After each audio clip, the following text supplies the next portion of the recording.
Hey guys, so I just finished Roadblock, watching Roadblock on the network, and what everyone said, it's good. The wrestling-wise, it was very well done, but the booking decisions, once again, for some parts, were questionable at the very least.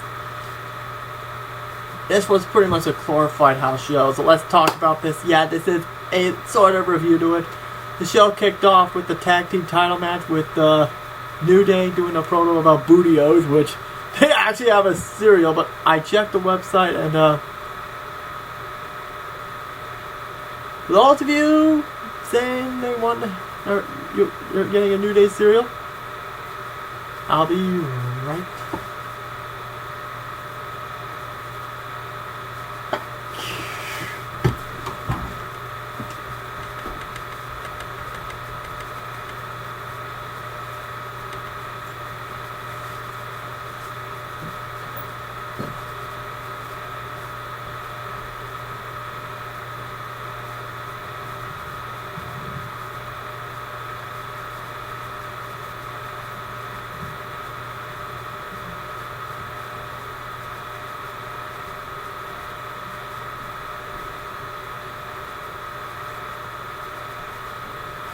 And if you're thinking you're gonna buy a New Day cereal, well, read the shirt.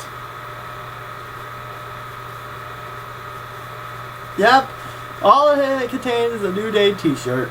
Yay! Great decision. They took on the League of Nations, which was pretty forgettable. Forgettable. New Day retains, thank God, and I'm hoping this is just a one-time thing, which, according to reports, that's not the case. But New Day is trying to persuade him to keep him the way it is. So, wait and see.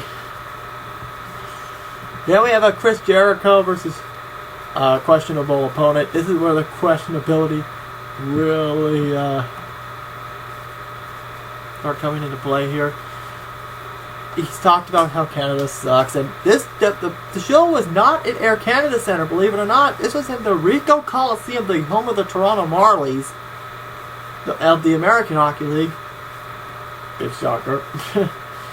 Telling how Canada sucks, saying that Canada sucks, Canada stinks, and Toronto's the anus. Which I'm surprised that got past the censors. But, oh well, what are you gonna do?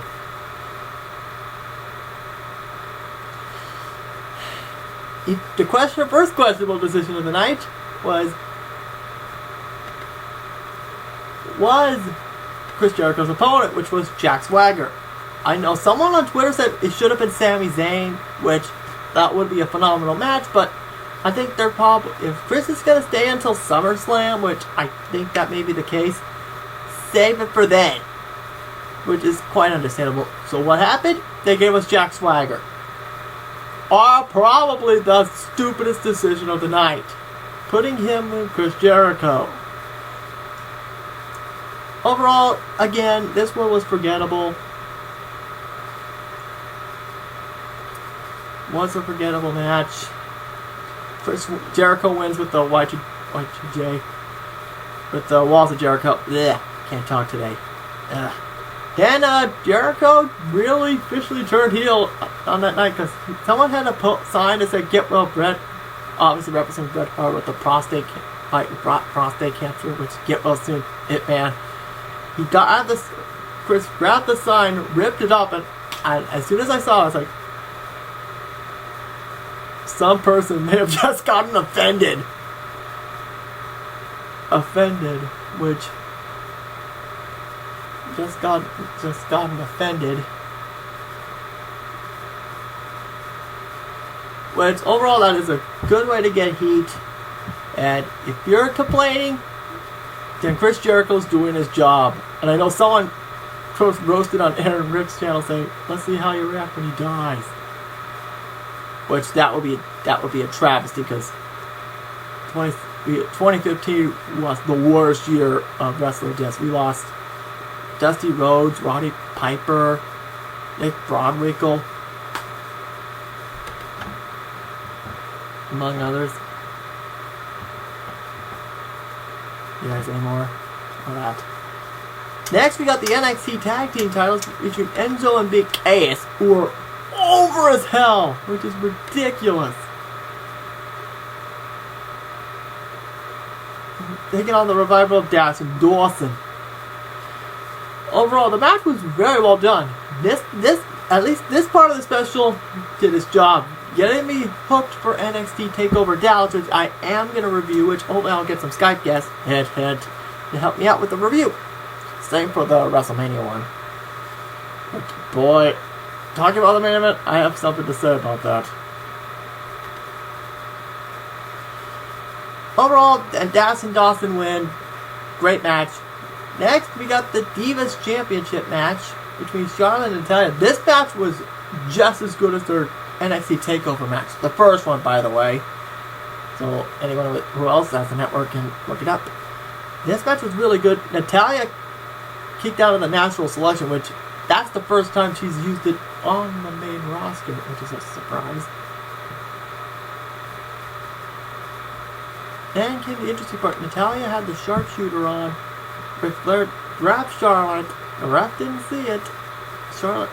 Natalya let go of a hold. Roll up. Charlotte rolls her up. Using the feet on the ropes. 1, 2, 3. Charlotte wins. LOL. Next we got Sami Zayn versus Stardust. Again, why is Kevin Owens not there? Although, to be fair, I think Kevin Owens was in Atlantic City tonight.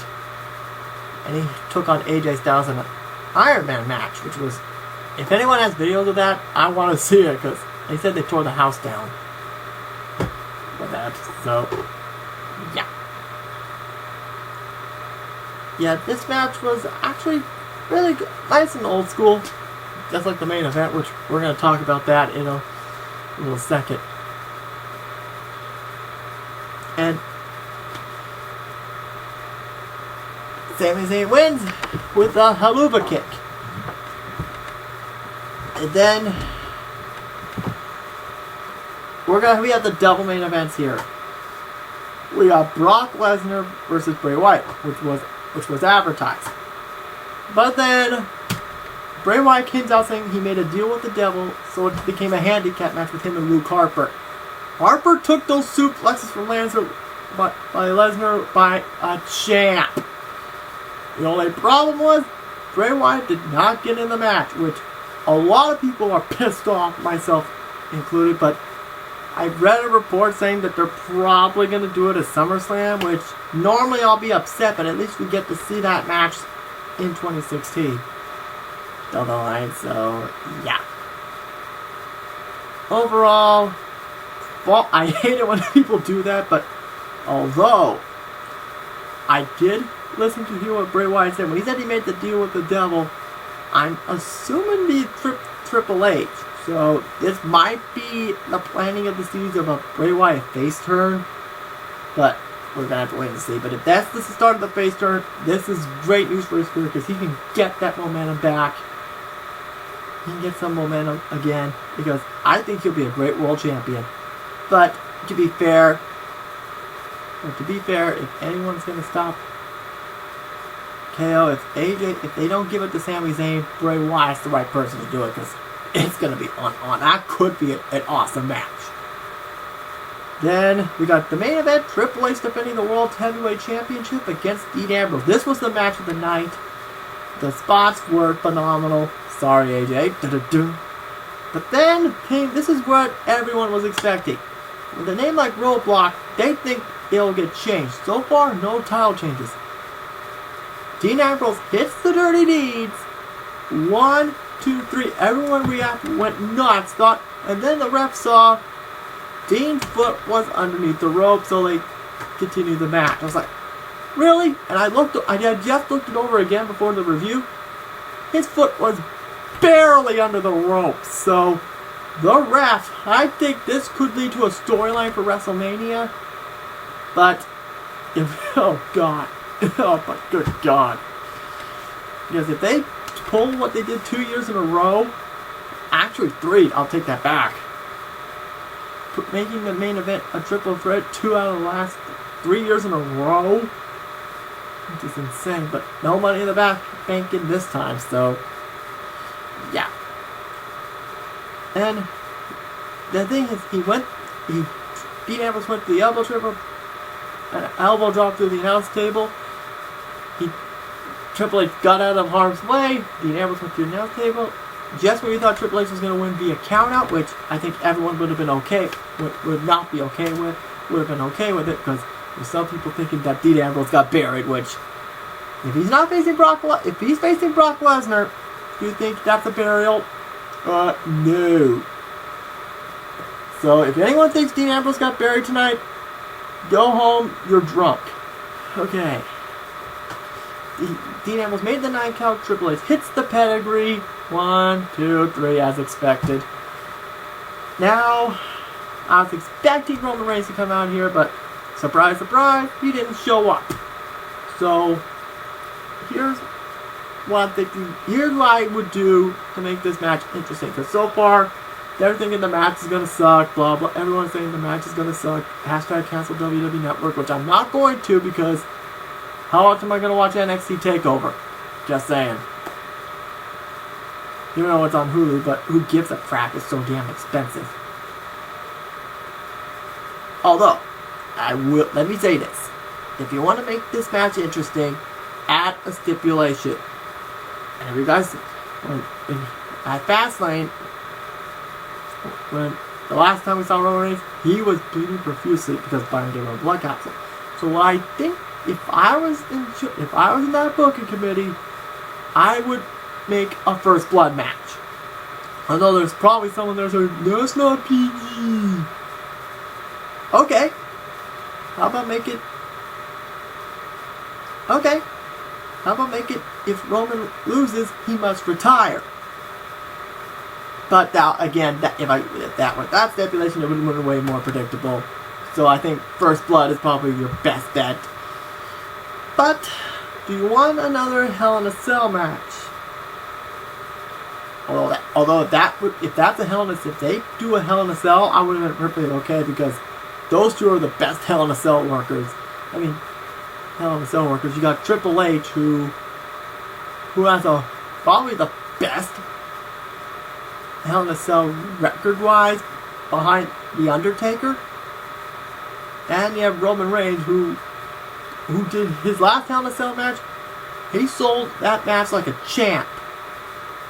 And there's something in Roman Reigns that I want to see, but unfortunately, the booking committee is not. The creative team is way out of touch. And yet, Vince McMahon hates NXT. What a shocker. Now I can understand why Finn Balor wants to stay down in NXT. Which, unfortunately, we're going to see Enzo and Big Cass go up there. But, if this is what New Day wants, and have them win the championships, everyone will be okay with that. If you guys are okay with Enzo and Cass winning the battle at WrestleMania, tell me in the comment section below. Alright guys, I'm going to turn in for the night. Thanks for watching. Good night.